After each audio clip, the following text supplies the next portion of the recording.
If you don't understand this accounting concept, then you're going to struggle in grade 10, grade 11, and even grade 12. Because topics like capital contribution, drawings, income, expense, profit and loss, owner's equity, they don't go away. Instead, they get more difficult. And in today, I'm going to break them down step by step so that you can understand them now and be ahead of everyone. Are you ready? Now, welcome to RMH Academy SA by me, the relentless Monama Humphrey the man, proudly powered by RMH Academy of Business and Finance Pty Ltd. And in today's lesson, we are going to simplify one of the most important accounting concepts that you must understand now before you go to higher grades. Are you ready? Let's get done with it. Now, I'm going to share with you this important concept, and I'm going to share with you at least 12 of them. And number one, capital contribution. Now, what is a capital contribution? Now, capital contribution refers to the amount of money that the owner deposits into the enterprise current bank account in order to start a business, right? Number two, drawings. Now, drawings refers to when the owner of the enterprise takes money or something else of value for his or her own personal use. Number three, receipts. Now, receipts refer to all money received by the enterprise and deposited into the enterprise current bank account. For example, rent income, capital contribution made by the owner, and payment received from debtors. Now, you need to understand that the receipts affect the assets of the enterprise because the bank and asset account will increase because of receipt. Number four, payment. Now, payment refers to an amount of money either drawn by check or paid out in cash to pay, for example, salaries, telephone, wages, etc.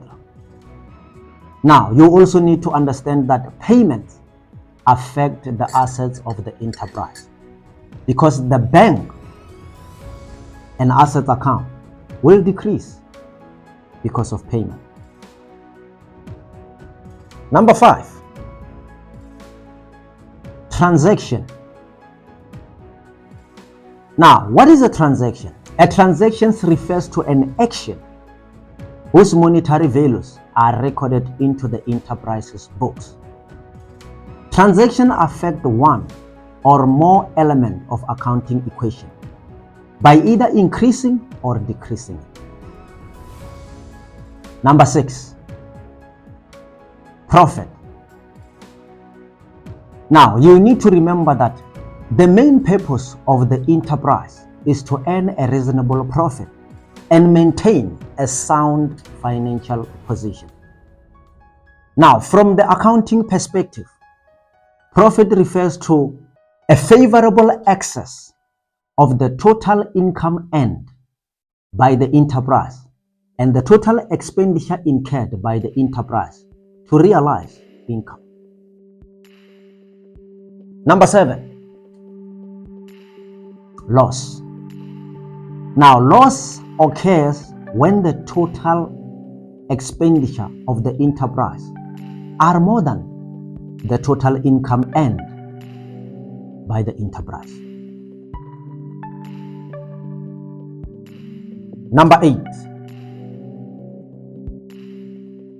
owner's equity. Now, what is owner's equity? Owner's equity refers to the interest of the owner,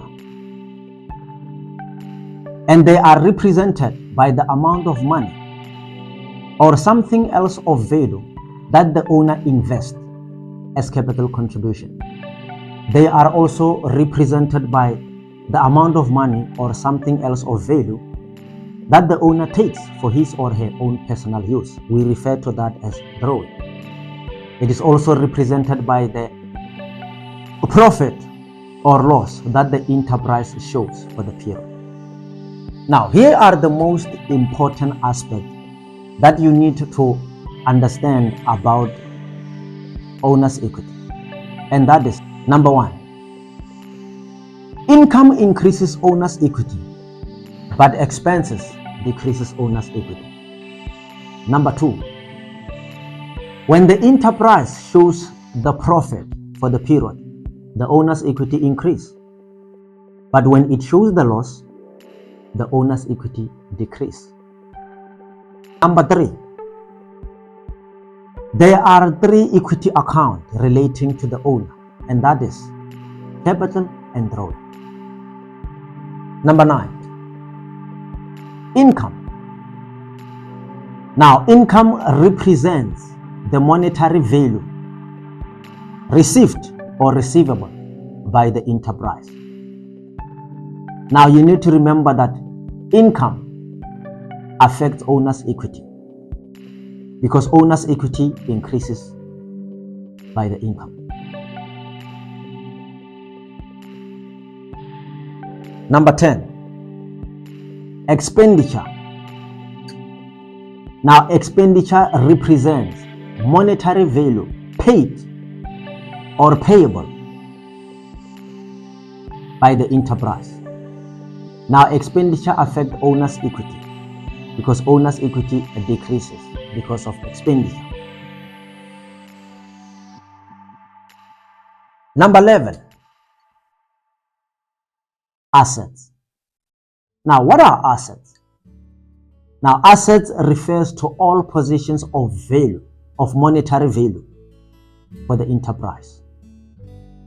Now, assets are divided into two, and those are, number 1, current assets, and number 2, non-current assets. Now, what is the difference between a current asset and a non-current asset? Let's start with the current assets. Now, the current assets refers to items that can be converted into cash within 1 year. Non-current assets refers to items with a long lifespan that are bought or purchased by the business in order to run a business, not to resell them.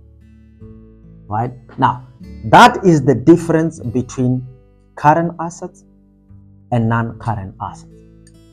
Now, the following examples with regards to current assets are found. And number 1, trading stock. Now, trading stock refers to the goods that are bought by the enterprise in order to resell them at a higher price. And number 2, debtors. What are debtors? Now, debtors refers to people who buys goods or services from the enterprise on credit. They therefore owes the enterprise money. In other words, a debtor is a person who owes the business money. Number 3, a bank. Now, bank refers to an amount of money deposited into the business bank account at a particular financial institution. Number 4, cash float. Now, cash float refers to an amount of money kept into the cash register in order for the customers to be given change. You probably heard of people saying, I don't have a change. Do you have a change? Can you give me a change for 100 rand? So what they simply mean is that, do you have enough cash float to change this? So cash float in simple terms is a change. Number 5, petty cash. What is a petty cash? Now, a petty cash refers to an amount of money that is kept into the enterprise premises in order to pay for small items. For example, an enterprise will withdraw a minimum amount of cash and keep it inside the enterprise premises in order to pay for a small item. For example, if maybe a bulb bends, they can just take from the petty cash and pay. So petty cash is where they pay for things in cash. It's an amount of money that is kept inside the house. For example, think of a petty cash as just like a wallet. You probably see someone at home who has a wallet. So normally when they have their wallet, they will have a minimum amount of maybe 1,000 or 1.5, right? But you'll find that that person has got 15,000 in the bank account. So that wallet, think about the wallet as petty cash. It's just a wallet to keep a small amount of money to pay for small item, maybe for bread, for something. If maybe a sugar get finished in the household, they can just take from the wallet and pay. So think about the wallet as a petty cash. Are you with me? And number 6, savings account. Now, savings account, we're talking about surplus funds that are deposited into the enterprise savings account. Now, those are examples of current assets. Now, the following examples are also found with regards to non-current assets. And those are, number 1, land and building. Now, a land and building, it's a premise and the land bought by the enterprise in order to run the business, right? So it's just a building and the land that was purchased by the business in order to run the business. Number 2, vehicle. Now, vehicle refers to all means of transport bought by the business or the enterprise in order to run the business. Number 3, equipment. So equipment, we talk about items bought by the enterprise in order to run the business as well. So examples of equipment, we're talking about laptop, cash registers, tables and chairs. So those are referred to as equipment. Now, those are examples of non-current assets. And before I forget, fixed deposit. Number 12, liabilities. Now, what are liabilities? Now, liability refers to interest that people outside the enterprise have on the assets of the enterprise. For example, an amount owed to someone for goods bought on credit, right? That is a liability. Now, liabilities are also divided into 2, and that is current liability and non-current liabilities. But what are the difference? What is the difference between current liabilities and non-current liabilities? Now, let's begin or start with current liabilities. Now, current liabilities refers to debts that will be paid off within 1 year. Those are current liabilities.